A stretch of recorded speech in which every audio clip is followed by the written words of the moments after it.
Looking for magic cards? At flipsidegaming.com you can now use the promo code LVD to get a 10% discount on orders over $10 while supporting the channel at the same time. Hello and welcome to another episode of Wacky Wednesday, a weekly series where we explore wacky deck ideas in both standard and modern, and this week we're taking a look at Near-Death Experience in modern. This is a 5-mana enchantment that has this nice alternate win condition which says, at the beginning of your upkeep, if you have exactly 1 life, you win the game. So that's the card we're trying to build around with this deck. So we're playing Near-Death Experience in this black-white control shell that's trying to prolong the game until we can set up our different combo pieces. So taking a look at the 1-drops, we've got 7 spot removal spells, 4 copies of Path to Exile, and 3 copies of Fatal Push. We can easily enable Revolt with our various lands. Then we also have 6 hand disruption spells, 3 copies of Inquisition of Kozilek, and 3 copies of Thoughtseize. Next up we go over to our 2-drops where we've got 4 copies of Wall of Omens. That does a lot of different things for the deck. So when it enters the battlefield it draws us a card, so helps us set up our combo, but it's also a nice defensive body that protects our life total up until the point where we decide to put it to 1. Then we also have 3 copies of Night's Whisper that for 2 life lets us draw 2 cards, so also helps us dig deeper into our deck, and losing a bit of life here and there is not a big deal since of course at some point we need to go to 1 life to win the game with our near-death experience. Next up we've got 2 copies of Spellskite, which is a pretty complicated magic card. So it's a 2-mana 0/4 with a Phyrexian mana ability that we can use either blue mana or 2 life to pay for, that changes the target of a spell or ability to Spellskite. So the normal use of Spellskite of course is to protect your creatures from spot removal spells and redirect them to Spellskite instead, but in this deck you can actually use Spellskite to reduce your life total by an even amount, since if any spell is on the stack you can redirect it to Spellskite even if it technically doesn't accomplish anything. So let's say you cast an Inquisition of Kozilek or your opponent casts an Inquisition of Kozilek. Even if it doesn't target a creature, you can still redirect it to Spellskite, and you can use Spellskite's ability however many times you want. So let's say you're at 19, you can use Spellskite's ability 9 times and end up at 1 life, which of course helps us set up our near-death experience. Next up we have 4 copies of Plunge into Darkness, which is the other main way in this deck for us to reduce our life total to the amount we want to. Plunge into Darkness has 2 modes, so you can usually only choose 1 mode, but if you pay the Entwine cost of 1 black mana you can choose both modes. So the first one says sacrifice any number of creatures, you gain 3 life for each creature sacrificed this way, and that works very well with our Lingering Souls tokens as we'll see in a second.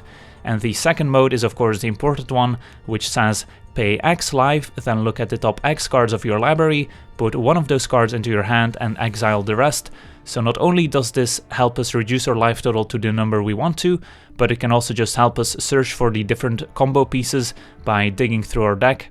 Next up we have 4 copies of Lingering Souls, which also does a lot of different things for the deck. Lingering Souls provides multiple blockers, which is very important the turn we're trying to win with our near-death experience, since of course being at 1 life we're very vulnerable to any attackers from the opponent, so Lingering Souls helps us there. And Lingering Souls also provides multiple bodies for Plunge into Darkness to sacrifice if we need to gain some extra life. And finally, the multiple bodies of Lingering Souls helps us out with Worship, which is a card we'll get to in just a second. Then we also have 1 copy of Idyllic Tutor, which is a 3-mana sorcery that lets us search our library for any enchantment card and put that into our hand. So this can help us search up our near-death experience, it can help us search up our Worship, which we will get to right now, but it can also in sideboarded games help us find various enchantments that are in the sideboard. And then finally we have 2 copies of Worship, which works very nicely with our near-death experience.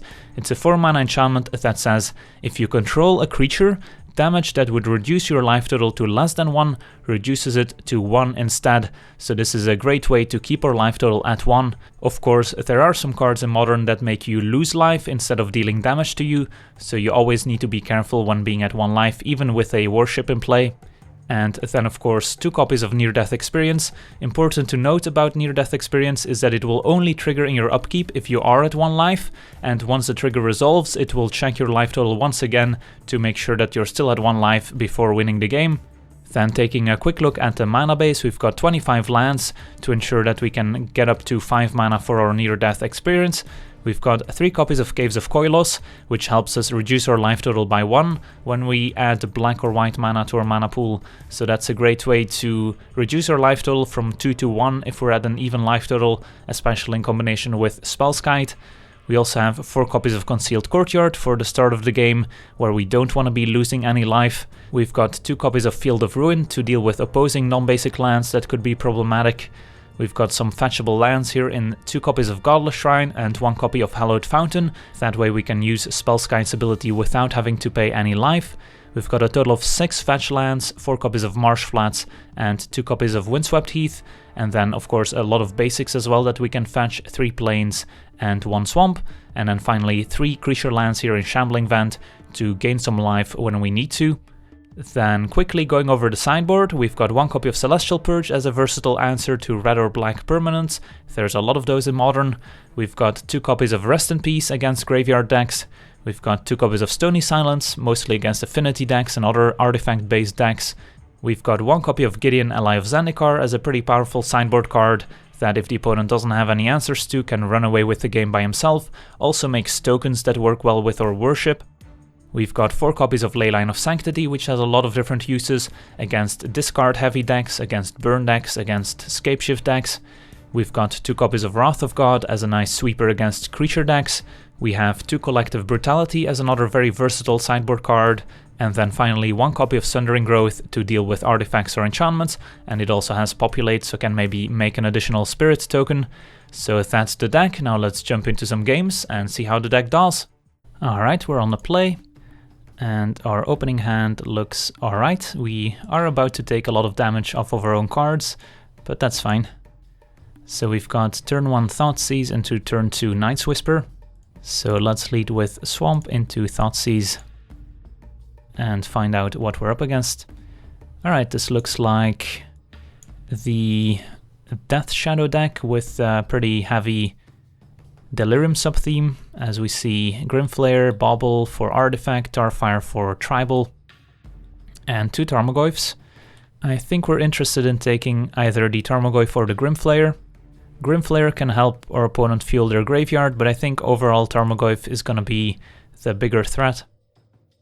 So we'll take the Tarmogoyf, and then next turn we can take the second Tarmogoyf if we want to. Mishra's Bauble gets cast. Overgrown Tomb, and they're casting a Traverse just to get a basic land probably here. So the opponent will be able to cast a Tarmogoyf or Grimflayer next turn. Let's see if they have access to Mountain. They do not, so just a Swamp. I think we still want to Thoughtseize our opponent here just to get one of those creatures out of their hand before they get to cast it. And we'll take the Tarmogoyf. And let's play out a tapped Shambling Vent, say go. So our opponent still doesn't have red mana for the Terminate and Tarfire, but they will be able to run out Grimflayer. So hopefully we can find a spot removal spell with our Night's Whisper to deal with the Grimflayer. Our opponent now sacrifices Mishra's Bauble to draw a card, playing around Thoughtseize, since if they sacrificed it in their turn, we would get to look at the card they draw off of the Bauble. There's a Swamp gone. And there's Grimflayer. And their opponent does not have Delirium yet. They have Creature, Sorcery and Artifact. So if they can cast one of their instants, then Grimflayer is a 4/4. Let's run out Night's Whisper. And only find lands, unfortunately. Run out Concealed Courtyard, say go. And there's a Blood Crypt that can be used for Tarfire here. Opponent Tarfires us. Grimflayer now are 4/4. We take 4 down to 8. And our opponent gets a Grimflayer trigger. So we still know they have a Terminate in hand. And 2 unknown cards. And a Tarmogoyf as well. So if we don't find something good here, we're just dead next turn. Find an Inquisition, can Inquisition for information here. Find Dark Confidant as well, and then we'll concede. Alright, so on to sideboarding against a Junt's Delirium deck. So Worship should be alright. Near-death experience we're obviously gonna keep in. Wrath of God looks appealing. Leyline of Sanctity is interesting since our opponent is very likely to have hand disruption spells, but I don't think we need it. Rest in Peace looks good here, shutting off Delirium and shrinking Tarmogoyf as well. Gideon is also an option just as a nice board presence. And then Celestial Purge also looks appealing as it deals with Grimflayer and Dark Confidant that we did see there. Then what don't we want? Can probably shave some of our hand disruptions since our opponent's gonna empty their hand pretty quickly. Spellskite doesn't really seem necessary. And I think that looks pretty good. Then also taking out Spellskite when boarding in Wrath of God makes sense. I think we'll try it like this. We will be on the play. And this hand looks very good, so we'll keep. Does rely pretty heavily on our Worship, but we even have a tutor to find a second copy. We'll lead with Marsh Flats, say go. And plan to fetch a Godless Shrine. Blackleaf Cliffs into Bauble. Into a second Bauble. So their hands could be anything. We will be fetching end of turn. Untap, find a Concealed Courtyard. Run out Wall of Omens. Draw a card. Find another Concealed Courtyard, so next turn we can run out another wall, or we can Lingering Souls, which might be even better, since then on turn 4 we can wall plus flashback. Opponent sacrifices both baubles. What we don't want to see here is something like a Dark Confidence, since we don't have a spot removal for it. And instead no turn to play, that's good. So on our turn, I think we will just cast Lingering Souls, which can also start pressuring our opponent. I'm not sure that our opponent is playing Death Shadow, since these lands typically don't appear in Death Shadow decks. And there's a Liliana, the Last Hope, that's kind of annoying, as that can take care of our spirit tokens. Flashing back Lingering Souls doesn't look all that appealing, so instead we might just want to resolve our Worship before our opponent can take it. Liliana Ultimate does not win through Worship if we have enough creatures in play. I think I'm okay with running out Worship here. And then attacking Liliana for 1. And then we have these Wall of Omens, which can hopefully stay alive to go with our Worship. And then of course we also have the 1-2 punch of Idyllic Tutor plus Plunge into Darkness. Our opponent with Inquisition, they can take any card they want. We can adjust our plan based on what our opponent takes. Opponent takes Idyllic Tutor, that's fine. Plus is Liliana on Spirits. So we will be able to deploy another Wall of Omens to go with our Worship. And then we can Plunge end of turn perhaps. Otherwise we could have cast Idyllic Tutor, searching up our near-death experience and then plunged. But of course that's risky, since then we expose our near-death experience to hand disruption. Let's lead with Wall of Omens. Draw a card, find another path.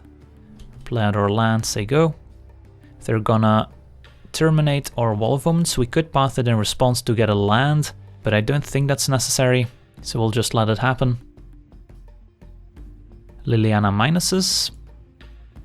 Reveals Traverse and Raging Ravine. And a second Liliana enters the battlefield, which explains why they minused the first one. So their opponents got plenty of card types in the graveyard, and they minused Revealing Grimflayer and Dark Confidant. We have plenty of answers to those. Opponent takes the Grimflayer, it looks like. End of turn we'll fetch with Windswept Heath. Get a tapped Hallowed Fountain. And then the question is, do we plunge and for how much? So I think we'll just plunge for 15, which might seem a little risky, but of course we do still have our Worship plus wall, so our opponent needs to kill our wall first. Did not find what we were looking for, but we did find another Lingering Souls and another Worship. If we just take the Lingering Souls, then we get to cast that plus flashback the other one. That seems pretty good actually. So we'll take Lingering Souls, untap, find another Lingering Souls.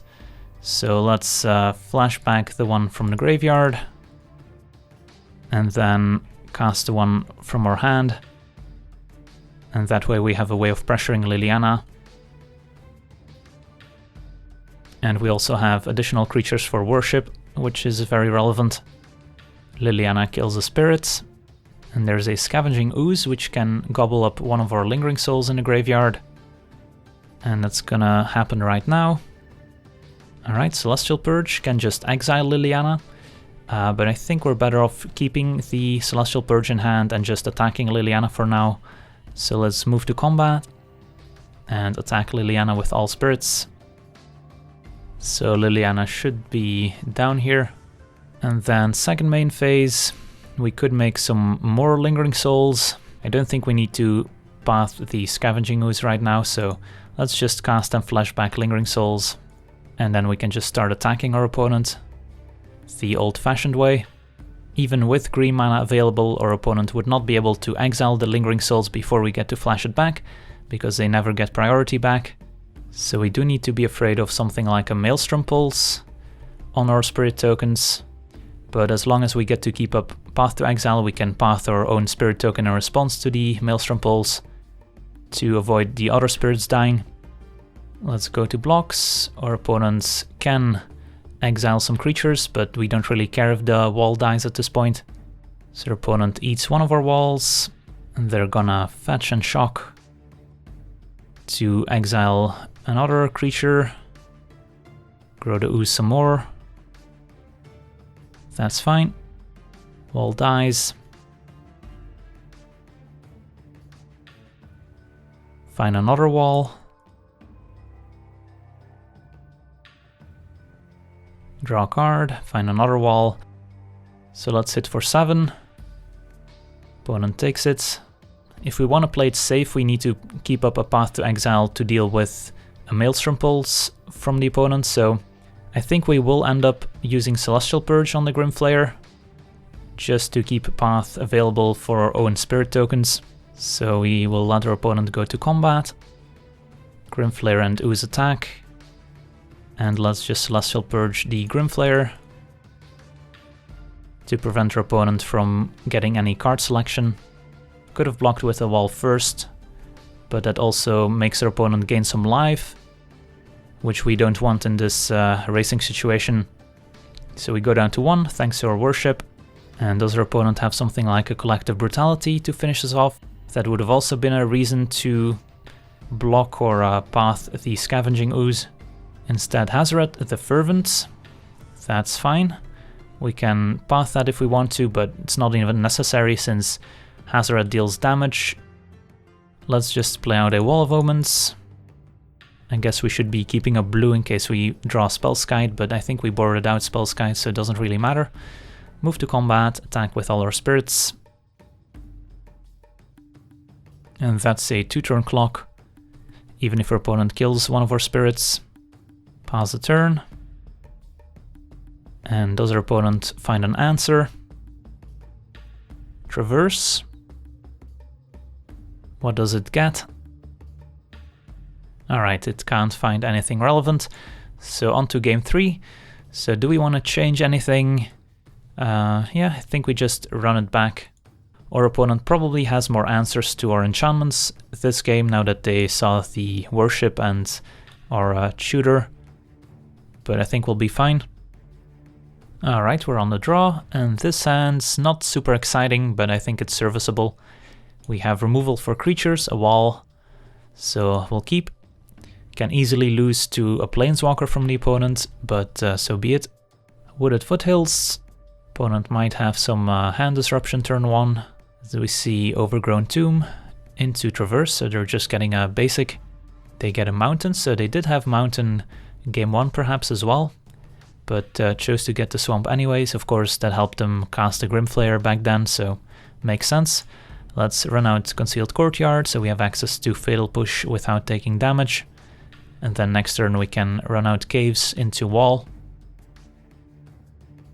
There's a Mountain into Scavenging Ooze, which is not a huge threat at this point, so I don't even think we need to use our Fatal Push here. So we'll just untap and draw, find another Courtyard, run out our Wall, and draw a card, find Rest in Peace, excellent, so that also keeps the Scavenging Ooze in check. Forests. Is their opponent gonna Blood Moon us? That would be unfortunate. No, just a Terminate, and their opponent's gonna gobble up or wall with the Ooze. That's fine. That's technically a 2-for-1. Let's untap, find Knight's Whisper, which is pretty nice as well. I think we run out Rest in Peace to shut off Delirium. And then we can pass the turn, and probably we will end up casting Fatal Push on the Ooze. Cards we're more scared of include cards like Dark Confidence, which can draw the opponent a bunch of cards, and vanilla 3/3 is not a huge threat, as we see Mishra's Bauble. So Ooze attacks for 3. I think we will push the Ooze just because we have this Knight's Whisper in hand that is gonna cost us some life, so don't wanna throw away our life total when we can preserve it. And now with Rest in Peace in play, cards like Grimflayer are less threatening as well. Our opponent will still be able to get the trigger from Grimflayer to get that card selection going. So let's cast Knight's Whisper here. Draw 2, find another Rest in Peace, so that's the unfortunate part about boarding in 2 copies of Rest in Peace. Now one of them isn't really doing much. I think we'll run out a tapped Hallowed Fountain, say go. And I don't think we run out a second copy of Rest in Peace, since our opponent might maybe look for something like an Abrupt Decay to deal with the first one, and then we can just resolve the second one, while if we run out both, then our opponent is just gonna ignore that line of play.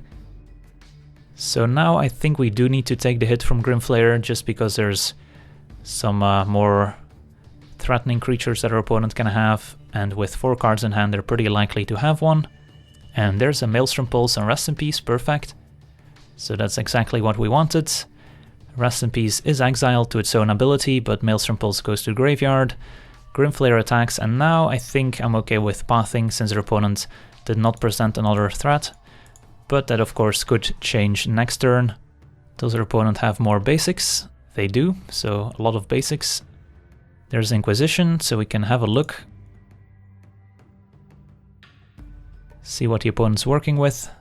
And there we see Anger of the Gods, Golgari Charm, Terminate. I think we'll take the Golgari Charm, since that's both an answer to Rest in Peace and to our Lingering Souls. And then we don't really care about those other cards. And then we'll run out our Rest in Peace. And I think the Marsh Flats as well.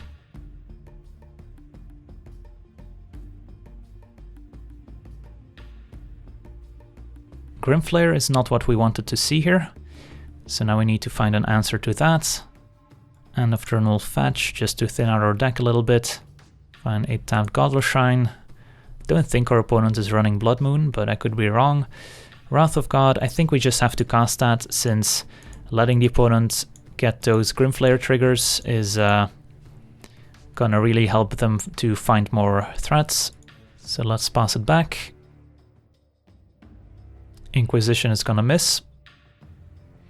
So we're both top decking at this point. And we do have some pretty good top decks. Field of Ruin. Can use that on the Overgrown Tomb. And we'll get a Swamp. Pass it back. So those are all the basics our opponent has. Opponent casts Thoughtseize, but that's also gonna miss. We still know about the Anger of the Gods and Terminate. Knight's Whisper is a nice top deck. More lands, unfortunately. Let's run out a tapped Courtyard, say go. Blooming Marsh to draw for the opponents, so we're both drawing lands here. But if we can find a Plunge into Darkness, then we can just set up the win with our near-death experience if we can find it. Run out Plains, say go. I think we want to keep the Marsh Flats as a Revolt enabler for Fatal Push. Opponent does nothing, so they might have drawn a removal spell. So let's run out tapped Godless Shrine, say go. Don't have a ton of lands left in the deck. There's a Grimflayer, which we can Fatal Push.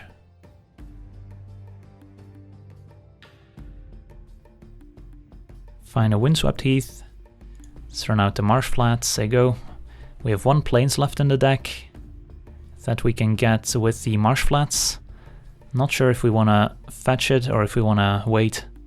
Opponent with Inquisition, which is gonna miss once again, which is also the reason why shaving on hand disruption spells in these kinds of matchups is okay, since you will often end up in a top deck war. Well, there's a Lingering Souls, which we know our opponent has the Anger of the Gods, but we might as well cast it here. Present a threat that they do have to deal with eventually. Don't get to flash it back due to our own Rest in Peace, but that's the only real Nombo in our deck.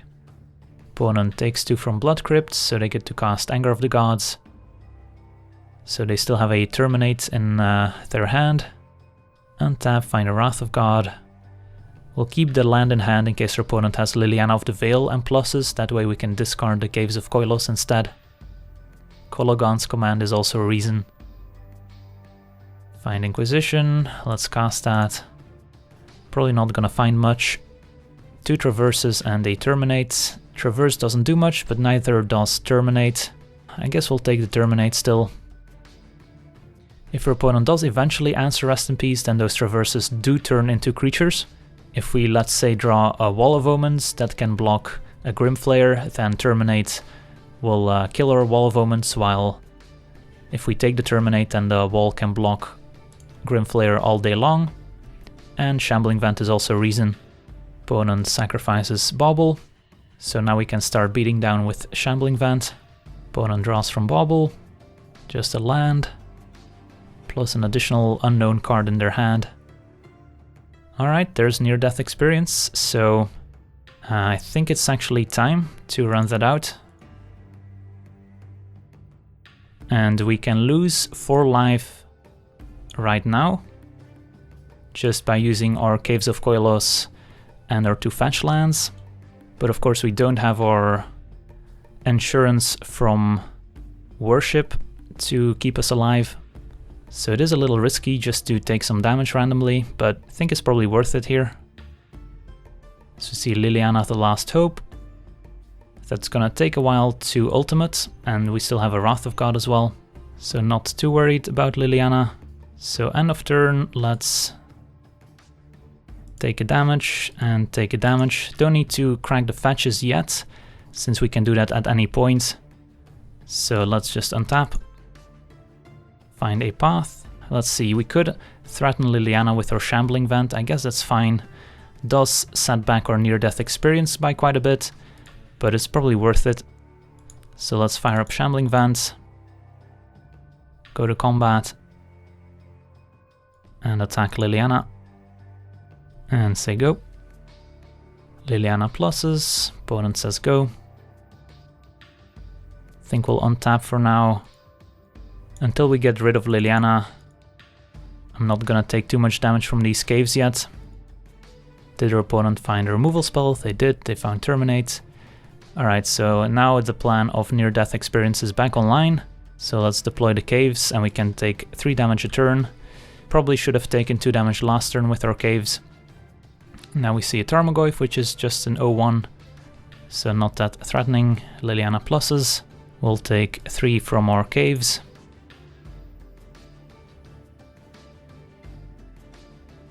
Untap, find a Marsh Flats, that's another damage. So we can take 6 right now, so next turn we can win. I guess we could have cast a Wrath, but there's no real reason to. Another Goyf.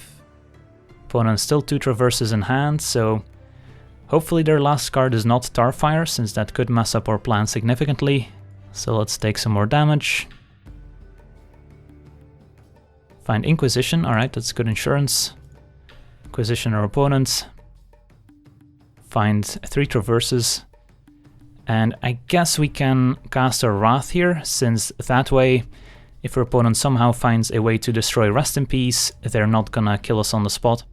So let's cast Wrath. And then we can take 5 damage and win with near-death experience on our upkeep. Do need to make sure to take the damage before our upkeep, since near-death experience only triggers if we are at 1 life. They're just gonna play out their land, so they let us go through the motions. End of turn, we'll take 1, 2, 3. We'll fetch. Find a plains. We'll fetch. Find nothing. Untap. And there we go, awesome. On to the next one. Alright, let's take a look at our opener. We're on the draw here, and this hand is not ideal since we don't have black mana, but I think it's actually still a keep, since eventually Field of Ruin can find us a swamp, and meantime we have a Wall of Omens to also draw us a card, and we already have our near-death experience in hand. Our opponent with Mox Opal, so this could be Affinity, in which case this hand is not ideal, since our opponent's just going off here on turn 1, running out Cranial Plating. Spellskite helps, but we might just be dead here before we manage to resolve any of our near-death experiences. Edge Champion at least doesn't hit all that hard compared to some other affinity cards. Opponent can equip the Ornithopter and hit for 1, 2, 3, 4, 5, putting us to 15. This is where we would like to have some spot removal spells, but I guess now with Edge Champion it doesn't even help us all that much. Found a Marsh Flats, so we do get to find a swamp here. So let's do that. And now the question is, do we want a Wall of Omens or Night Whisper? I guess we might as well Night's Whisper, since Wall of Omens is not going to do much blocking anyways. Discard Inquisition, since our opponent's hand is going to be empty. Opponent casts Galvanic Blasts, putting us to 8. Blink Moth gets activated and we're just dead here on turn 3. We did help our opponent a little bit here by casting a Night's Whisper. So not a particularly competitive game there. We did not have any interaction for the opponent and they had a very fast start. So how do we want to sideboard? Wrath of God seems very good. Sundering Growth gets in, and of course 2 copies of Stony Silence. I also don't mind bringing in Collective Brutality just to have an additional spot removal spell. Then, as we could see there, Night's Whisper not that great, paying 2 life to draw 2 cards is not great. Idyllic Tutor might be a little slow, but it does help us find our Stony Silence. And then Spellskite I think we can remove, since we are bringing in Stony Silence, so of course that shuts off our Spellskite. Then 2 more cards that we need to take out here. Definitely Thoughtseize is a pretty weak card in a matchup. Might even take out all 3 copies and maybe add in something like a Night's Whisper. Could even consider Celestial Purge, as it does deal with Volt Scourge. Perhaps our opponent brings in their Ether Grid, which is a red enchantment, but probably 1 copy of Night's Whisper is still fine, so we'll try something like this. Would like to be on the play, and yep, this is a keep. We do have our Stony Silence. So if our opponent doesn't have something like a Thoughtseize or a Spell Pierce, they could be in trouble. Let's play a tapped Godless Shrine, say go. Opponent does have Mox Opal into Ornithopter, into Welding Jar, into Springleaf Drum. And what's the big finish? A Signal Pest, so that's definitely beatable once we resolve Stony Silence. So Stony Silence here shuts off 3 of the opponent's cards and many more in their deck. So let's see how our opponent fights through turn 2 Stony Silence.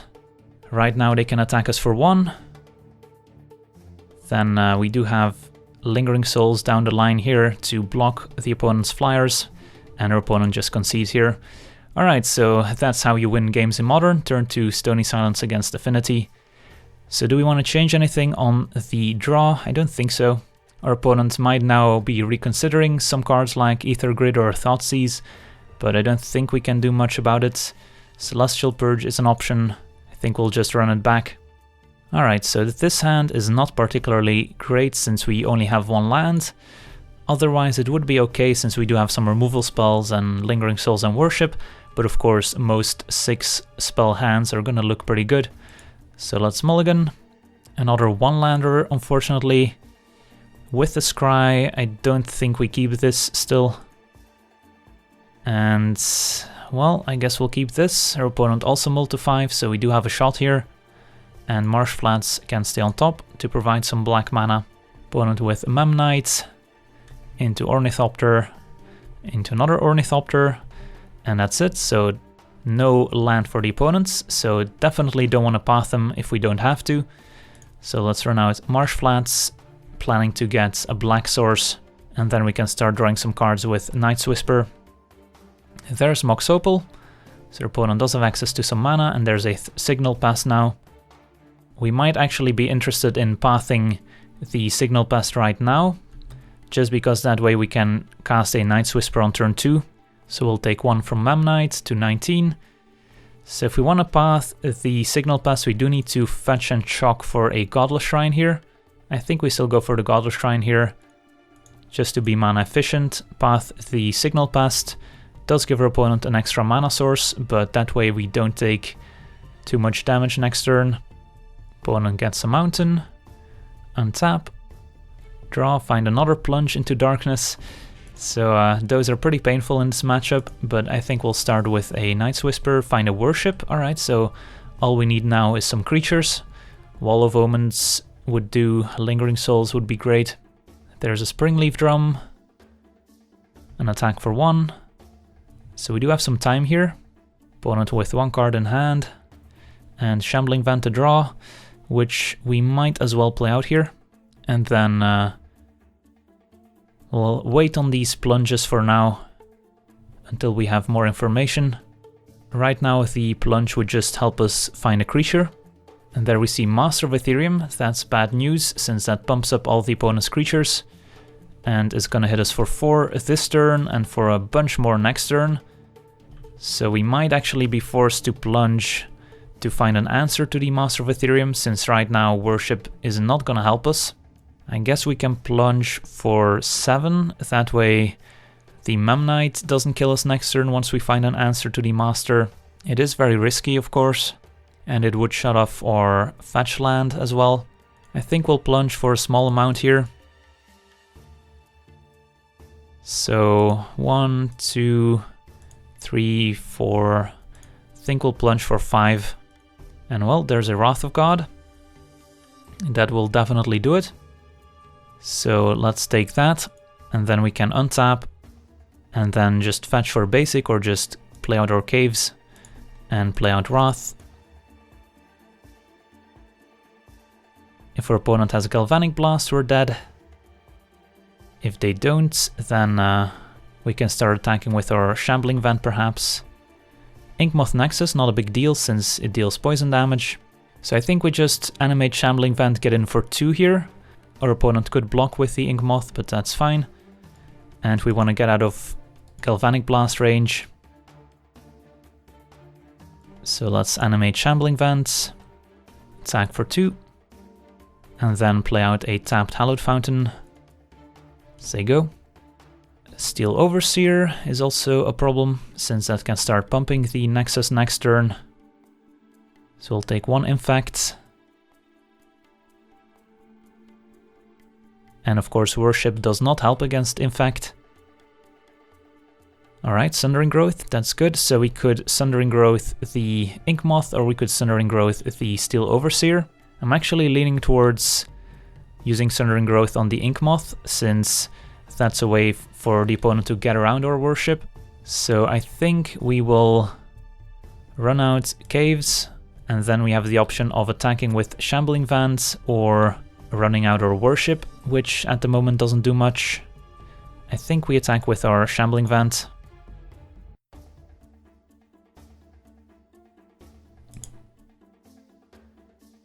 And then if our opponent does present another artifact creature, we can always reconsider on the Sundering Growth. But of course then our opponent will have the opportunity to use their Steel Overseer for the Inkmoth. And there's another Steel Overseer, which further makes me want to kill the Inkmoth. So let's just Sundering Growth this right now, pay a life. And now we need to find a creature for this Worship as soon as possible. There's a Lingering Souls, which is perfect, so we get to do both here. Cast Worship, fetch, find a Plains, cast Lingering Souls. So we're not gonna die to damage, so all we need to do now is find our near-death experience, and then we should be okay. Opponent's got some big Steel Overseers.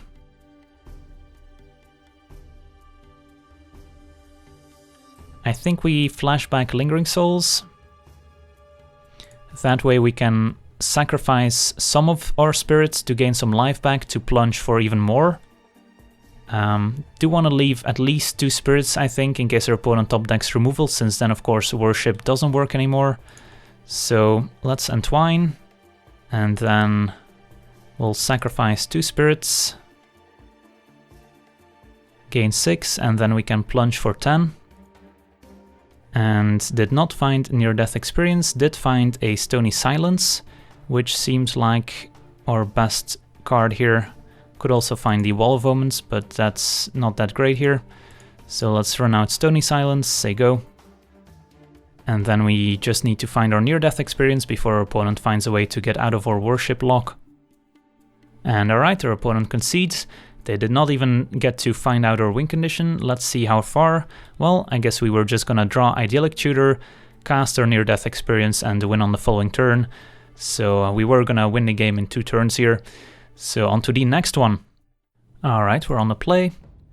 And this hand unfortunately has no lands in it. This hand looks keepable. And actually looks quite good. Concealed Courtyard I think we can keep on top since it's a nice untapped land. And turn 1, yeah, I think we'll take 2 in order to cast our Inquisition. See what the opponent is working with. And looks like Bogles, and well, unfortunately for us, they have multiple Bogles, so taking one of them is not gonna do much for us. So instead I think we'll take this Keen Sense, which lets them draw cards, and leave them with 2 Umbras. So let's take the Keen Sense and say go. So they're gonna run out a Bogle turn 1. Turn 2 they can enchant it, although they can only play 1 enchantment since their other land is Dried Arbor, which has Summoning Sickness. But we do have a wall to block with for the early turns, so that's nice. Let's run out the wall. Draw a card. Say go. And there's the Dried Arbor. And they're just gonna play a second Bogle rather than enchanting the first one. So they're gonna try and go wide here with their Bogles deck, which is pretty funny.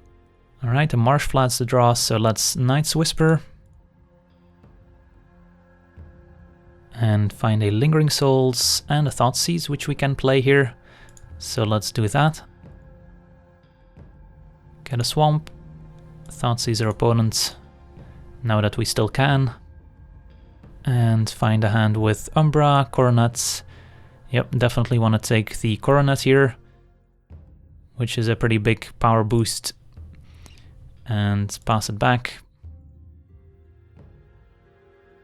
So they have 2 enchantments that don't do a whole lot here. And they're just gonna go for the Umbra. They might even put the other Umbra on the other Bogle, since the second Umbra on this Bogle with our wall in play doesn't do much. Their draw for the turn was Misty Rainforest. So where do they put the Spider Umbra? On the other Bogle, but now we have Lingering Souls to block one of the Bogles with as well. So let's block one of them, take 3, go to 10. Inquisition is not going to do much here since we know our opponent's last card, so we can run out Shambling Vent, cast Lingering Souls, and pass the turn. So if we can find a Worship, then I think there's no way we can lose game 1. So that's the card we should be looking for here with our Plunge. Opponent uses their Horizon Canopy right away. We might have a window now where Inquisition does something, so definitely interested in taking another look. There's a Keen Sense on the Bogle, and another Keen Sense on the other Bogle, but we're just gonna double block this one should it attack. So let's block here, since this one has First Strike, this one has not, but it does have Totem Armor, so we're just gonna kill the Spider Umbra, but then we can just make more spirits, so that's fine. Find a Marsh Flats, so opponent doesn't have any cards left in hand, so Inquisition is back out. So let's just make some Lingering Souls and run out Caves. I don't think we want to fetch since every point matters here. pass a turn. And our opponent might just do nothing here. Well, they just wanna make sure that we block with our Wall of Omens, I guess. But then we can attack them back with the Shambling Vent, so nope, they're not attacking. So we could go for a big plunge into darkness here, as we see Sylhana Ledgewalker. This is the difficult part of playing this deck, is how much do you plunge for? 2, 3, 4. So if we take 5, then we're still at 5. We would be taking 1, 2. I guess we can take a little more damage here. Let's stay at 3 life so we can still cast Night's Whisper. And Worship is the card we're looking for here. So let's take that. Untap and run out Worship. And I don't think our opponent has any great answers to Worship game 1. Could be attacking with our Spirit tokens. But don't want to let our opponent draw any cards either, so they might have Path to Exile to deal with our creatures, but they're just going to concede here to save some time. So against Bogles, what do we want? Wrath of God seems very good. Sundering Growth can blow up an enchantment. And Gideon can make tokens, that's about it. It's pretty weak. What do we want to take out? I think we take out Fatal Push. Our opponent does still have Core Spirit Dancer as a potential creature, so don't want to take out all our spot removal, but Path to Exile can cleanly deal with a Core Spirit Dancer, even if it's very big. Spellskite is also excellent, since that can just redirect those auras. And yeah, I think we'll try it like this. Our opponent will have answers to Worship now, after Sideboard. So this hand is pretty interesting. We do have Thoughtseize, but only 1 land. So our opponent will be able to play out a Bogle, we can take out an enchantment, but that's about it. So I think we need to go to 6. And this is better. Still only 2 lands, find a plains. I think we need to keep that on top, since casting Wrath of God is going to be a big part of our plan. Of course, all those Totem Armor cards will make our Wrath a lot less effective. Glade Cover Scout from the opponents. We'll just play out our Concealed Courtyard, say go.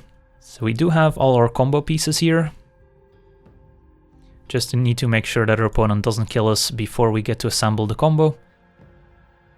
There's a Keen Sense, so they will start drawing cards right away. And a second Keen Sense, so they're all in on this Glade Cover Scout. Drawing them 2 cards every turn, that's pretty effective. But at least we're not taking a boatload of damage. We do have some life to work with, and no Totem Armor cards yet, so Wrath of God is still alive. Another Worship is not ideal, so let's run out Caves. And we might even Plunge just to find a land drop. And there's the Core Spirit Dancer that we were afraid of.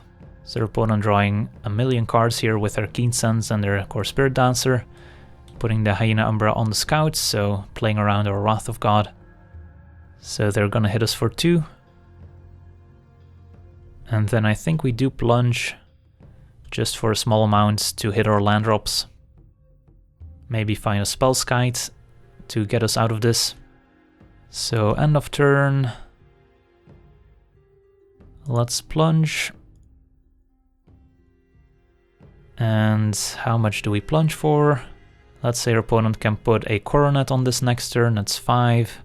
Plus another Totem Armor card, that's 6 or 7. I think we just Plunge for a mere 4. We did find a path that can deal with this Spirit Dancer, but I think we need to take the land here, unfortunately. And there's Spellskite, alright. So we can run out Spellskite. Play a tapped Hallowed Fountain. And hope our opponent doesn't have any Path to Exiles at the ready. So now we have Spellskite as a nice blocker to our opponent's Glade Cover Scout, and also a nice way to redirect those auras. Opponent does have the Nature's Claim, however, so that does take out our Spellskite, but at least it's not gonna take out Worship or Near-Death Experience. And it also gains us 4 life, which is not irrelevant. Ethereal Armor, still on the Glade Cover Scout, but they do still have that Hyena Umbra, so this Wrath of God not as effective as I would like it to be. And another Hyena Umbra, This one targeting the Core Spirit Dancer, so Wrath of God now looks pretty terrible. And a Rancor as well. Also on the Spirit Dancer. But had our opponent put the Ethereal Armor on the Spirit Dancer, they could have just killed us here. Of course, they probably didn't know that information since they drew a bunch of cards off of the Spirit Dancer.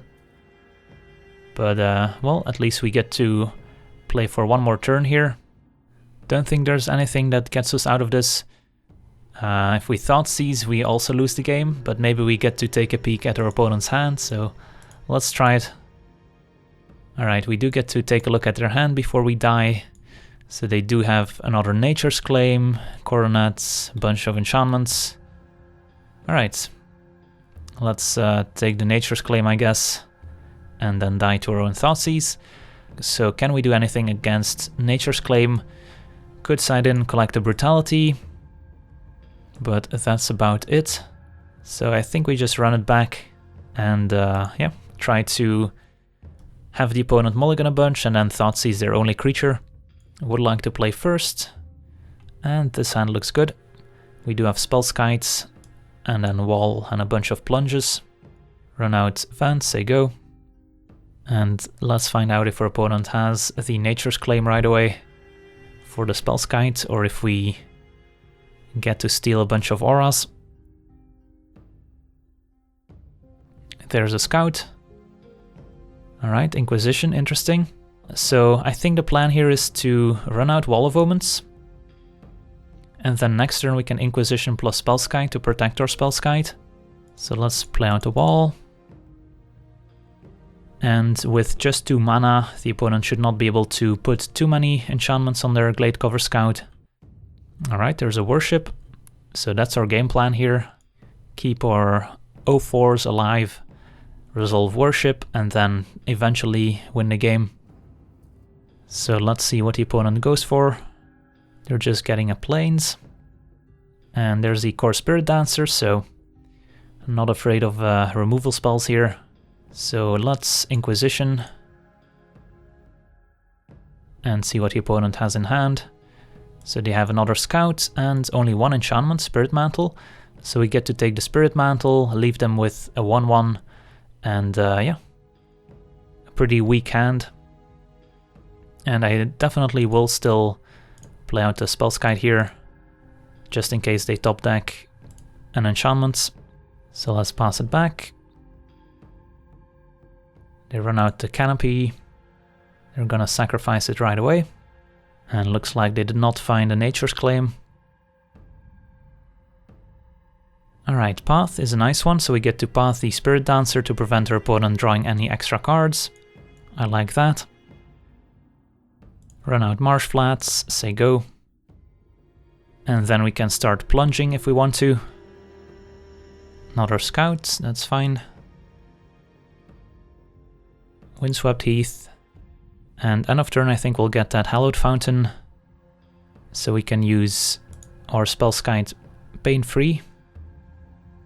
And then I think we'll plunge for a small amount here. Let's say 5. Don't know the optimal number to name here, but we still have a second plunge, so... Well, there's our near-death experience, so that's pretty ideal. Let's take that. Could even Wrath of God and kill both of the opponent's creatures, but... I think we've got the creatures covered with our Worship here. So let's run out Worship. We can even redirect a Nature's Claim on the Worship or the near-death experience to the Spellskite as well. And then we have near-death plus Plunge to combo out our opponent. Another Scout is fine. And the nice thing here about Plunge is that we can plunge on end step to prevent our opponent from dealing 1 damage with their Glade Cover Scouts to kill us. Plus we still have the Worship, so let's untap, find Inquisition. I think we just want to run out the near-death experience here, however. And then next turn we can Inquisition plus Plunge. Pass the turn.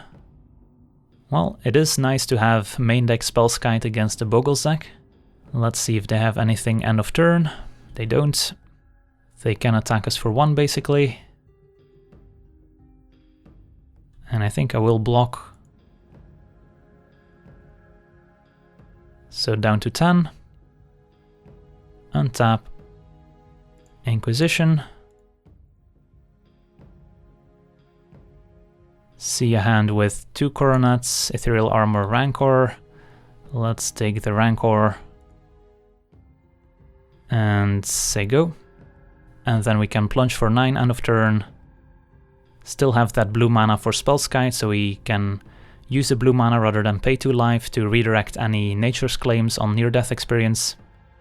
Opponent fetches for a Dryad Arbor, so that they can hit us for 2. But they're only helping us set up our win condition here. So might as well take 4 damage, doesn't really matter here. That way we need to do less clicking. So we're down to 6. End of turn, plunge. For 5, keep up that blue mana.